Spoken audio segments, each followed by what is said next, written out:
Chettinad Cement, 64 years of excellence. Your perfect concrete choice. வேட்புமனு தொடர்பாக இபிஎஸ்க்கு எதிரான வழக்கு தற்போது தள்ளுபடி செய்யப்பட்டிருக்கிறது. தொடர்ந்து மேலும் விவரங்களை செய்தியாளர் சுரேஷ் வழங்கிட கேட்கலாம். சுரேஷ், இந்த வழக்கினும் பின்னணியை சொல்லுங்க, முழு விவரங்களை பதிவு பண்ணுங்க.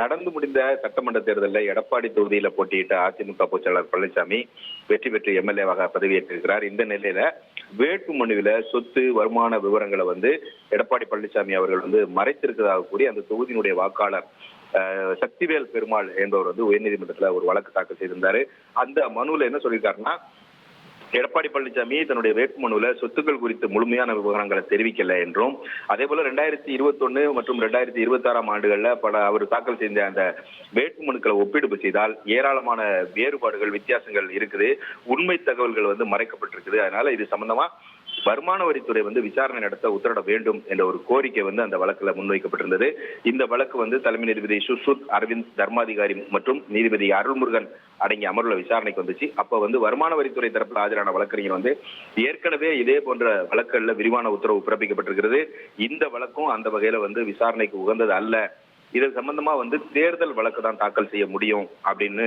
தெரிவித்தாரு. இதை பதிவு செய்து கொண்ட நீதிபதிகள் எடப்பாடி பழனிசாமிக்கு எதிரான இந்த வழக்கை தள்ளுபடி செய்து உத்தரவிட்டிருக்கிறார்கள்.